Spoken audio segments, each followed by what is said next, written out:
Welcome back, lovelies.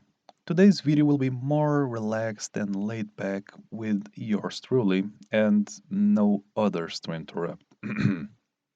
Oh, this whole thing, it's just something I put on, not a big deal or anything. Well, let's get to the point already. Escape rooms. You've probably heard about them. Those puzzle rooms with some story behind it, and your objective is to make it out of the room or rooms in under an hour. For the longest time, I've always wanted to go to one, but ever since the university decided to suck the life from my already decaying corpse, long story short, I don't have time to do anything. But, as luck would have it, my dad had already planned to go on an escape room the same weekend I went to visit my family. So I went on a Sunday, a rainy Sunday. So we were already off to a good start.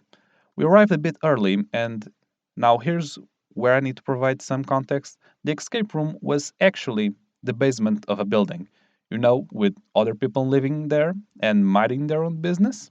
We received an email with some background and setup for the whole room. My name is George Fling, and I am an archaeologist. Together with my childhood friend Samuel Nathan, a geologist, we've always been fascinated with our surroundings. So we created a group that made expeditions over the years in search for the last civilization of Atlantis, the Safaka. 20 years ago in Japan, a violent earthquake collapsed the mines we were working on. Fortunately, I survived. My recovery was slow but incomplete. I ended up in a wheelchair with irreversible nerve damage. Years later, thanks to top of the line technology, I was able to find out that Samuel was not only alive but had rebuilt the team and started the expeditions again. But something had changed. During a trip to Africa, Samuel came in possession of some precious stones, which I believe have incredible scientific properties. But only a deep analysis in my lab could confirm my theory. I will need your help to get them. He hides them in his research lab. But please, keep it quiet and discreet. And be careful. Samuel isn't who he once was, and there's been some strange noises as of late. That was the gist of it. Pretty interesting, I'd say. And with this email, there was a code attached so we could open the front door, but my dad didn't know if it started at 11 or at 11:15. So we went at 11. Better safe than sorry, right? We entered the building, go to the basement, and as soon as we got there, I started to see we weren't supposed to be there. There were locks on top of the table with the key in them, and everything was open. And so we knew we shouldn't be there. Again, off to a great start. A lady came in discreetly while we waited outside and went to set up everything. We got the confirmation to get in, and so it began. The countdown. Quick note, I won't spoil any of the solutions or answers to the puzzles. While solving the puzzles, we were tasked to also find stones belonging to the lost civilization of Atlantis. But it's funnier if I call them Chaos Emeralds. Moving on. We entered the room, and behind a curtain was an actor, the same woman that came in earlier to set everything up, pretending to be a native from Atlantida who was being held captive by Samuel. Let's call her Maku. I searched the room while my dad tried to get information from her. I found the key inside a bottle, and we managed to get to the next room. And things went from baby mode to detective levels of deduction.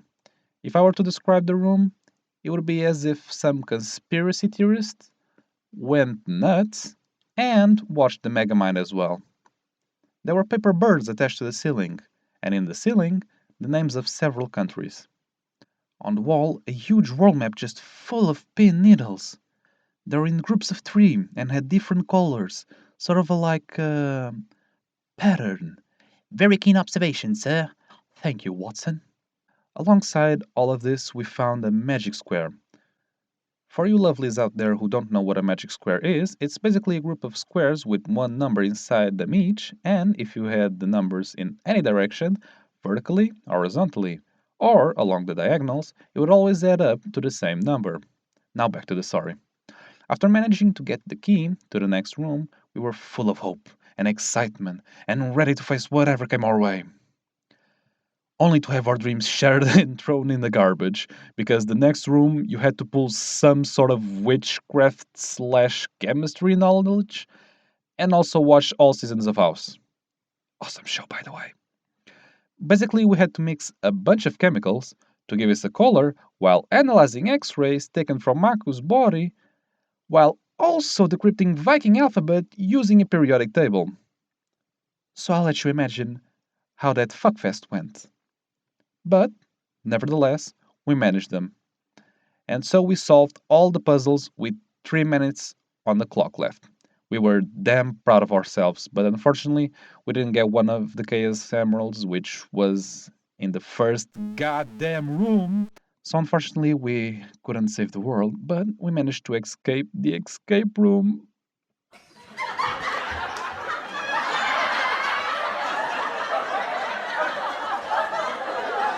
Honestly, it was a lot of fun, and we maybe wouldn't manage to finish everything if it wasn't for some helpful tips from Maku. So, thank you, Maku.